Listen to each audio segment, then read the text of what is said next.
আজকে চেটেপুটের নতুন রেসিপি চিড়ের পরোটা। হ্যাঁ, নামটা শুনে নিশ্চয়ই অবাক হচ্ছেন, চিড়ে দিয়ে পরোটা। এইটা একবার আপনি শিখে নিলেন, বারবার বানাবেন। আমাদের চ্যানেলটিকে অবশ্যই সাবস্ক্রাইব করে নেবেন যারা করেননি এখনো। উপকরণগুলি আপনার স্ক্রিনের মধ্যে আসছে, সেমগুলো ডেসক্রিপশন বক্সেও আছে। তাড়াতাড়ি চলুন শিখে নিতে হবে। এটার জন্য আমরা 1 কাপ চিড়ে নিয়েছি, শুকনো চিড়ে, যেটাকে মিক্সার গ্রাইন্ডারে দিয়ে ভালো করে গুঁড়িয়ে নেব। গুঁড়োটি দেখুন একদম এরকম ফাইন এরকম গুঁড়ো হয়ে যাবে, একটুও বড় দানা থাকবে না, পুরো একদম ফাইন ভাবে গুঁড়ো হয়ে যাবে। এবার কি করব, একটা মেজারিং কাপ নেব, যেটার মধ্যে আমি গুঁড়োটা ঢালবো, দিয়ে মাপবো কতটা হয়েছে চিড়েটা। 1 কাপ চিড়ে গুঁড়োনোর পর কতটা হয়েছে ঢেলে নিলাম, দিয়ে দেখতে পাচ্ছি যে হাফ কাপ মতো হয়েছে গুঁড়োটা। এবার যতটা গুঁড়ো হয়েছে তার ডাবল আমাকে জল নিতে হবে। কখন নিতে হবে বলছি।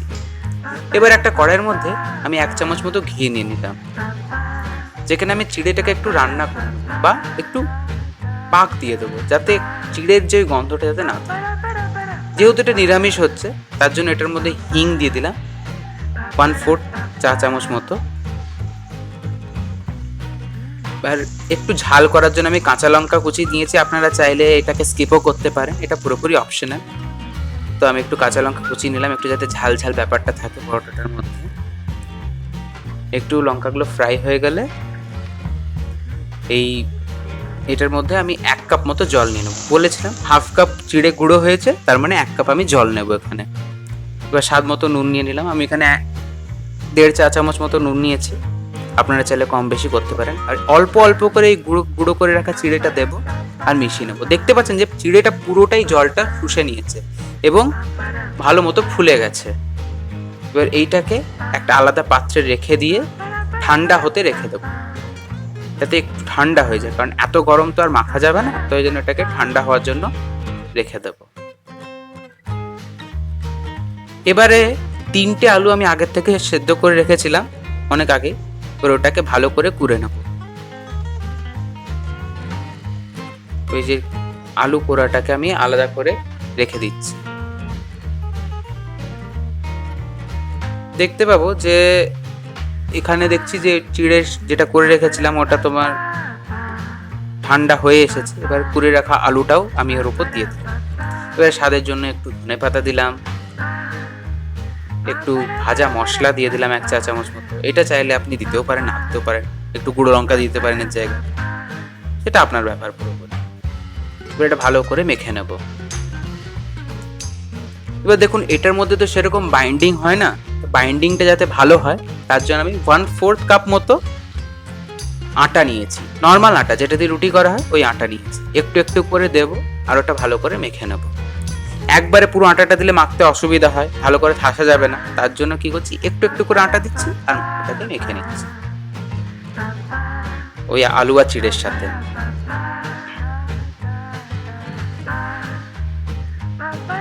মোটামুটি মাখা হয়ে গেছে, কিন্তু দেখতে পাচ্ছি যে এই মিশ্রণটা মানে আটা মাখাটা যেটা আর কি, এটা একটু শুকনো হয়েছে। যাতে এটা ঠিক হয় তার জন্য এটার মধ্যে 1 চামচ মতো দই দেব, 1 চামচ মতো দই দেব।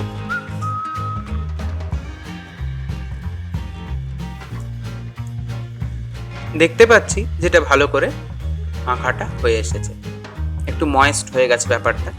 তাহলে কি একটু ওটা ধরে রাখতে সুবিধা হবে, বেশি শুকনো হয়ে গেলে বেলতেও অসুবিধা জিনিসটাকে। খুব সুন্দর করে বাইন্ডেড হয়ে গেছে ব্যাপারটা। এটাকে আমি রেখে দেব,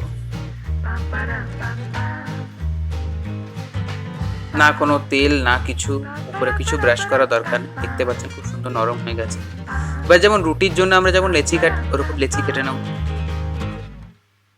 এই যে এরকম সাইজে দেখুন, হ্যাঁ এরকম। এবার এটা ভালো করে গোল পাকিয়ে নেব, দিয়ে এবার এটাকে বেলে নিতে হবে।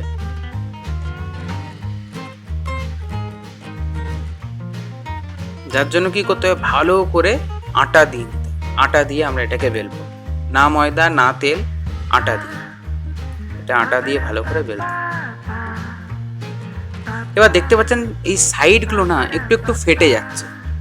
এটা আপনার কোনো চিন্তা করার ব্যাপার নেই, এটা চিড়েটা আছে বলে ওই সাইডগুলো ওরকম করে একটু ফেটে ফেটে মতো গেছে। তো এবার আমরা জানি পরোটাটা একটু বেশ সুন্দর গোল হলে ভালো লাগে। তার জন্য একটা ট্রিক হচ্ছে, টিফিন বক্সটা যে দেখুন যেমন বসাচ্ছি, এবং গোল একটা টিফিন বক্স বসিয়ে সাইডগুলো কেটে নিলাম, একটা গোল শেপ আমি পরোটাটাকে দিয়ে দিলাম। তাহলে আপনার মনের মতো গোল পরোটাও হয়ে গেল, আর দেখতেও সুন্দর। এটা খুবই নরম, তাই জন্য খুব আলতো করে তুলবে, আর তাওয়াটা খুব ভালো করে গরম হয়ে গেলেই পরোটাটা ওর মধ্যে, বেলা পরোটাটাও তারপরে ওর মধ্যে দেবে। এবার ভালো করে সেঁকে নিন, একটা দিক ভালো মতো সেঁকা হয়ে গেলে তারপর আরেকটা দিক পাল্টে দিন। দুদিক সেঁকা হয়ে গেল, মানে ওই দিকটা যখন সেঁকা হচ্ছে তখন ওপরটাতে অল্প করে ঘি দিয়ে পরোটাটাকে ভালো করে ভেজে নিন। এবার আমি এখানে ঘি ব্যবহার করেছি, আপনারা চাইলে এর জায়গায় সাদা তেল বা যে নিজের পছন্দ মতো তেল বা কিছু দিয়ে ভেজে নিতে পারেন, বা এটা আপনি যদি শুধু সেকেও খেতে চান তাতেও এটা সুন্দর লাগে, কিন্তু একটু ঘি দিলে কি গন্ধটা ভালো হয়, তাই জন্য এখানে ঘি ব্যবহার করেছি।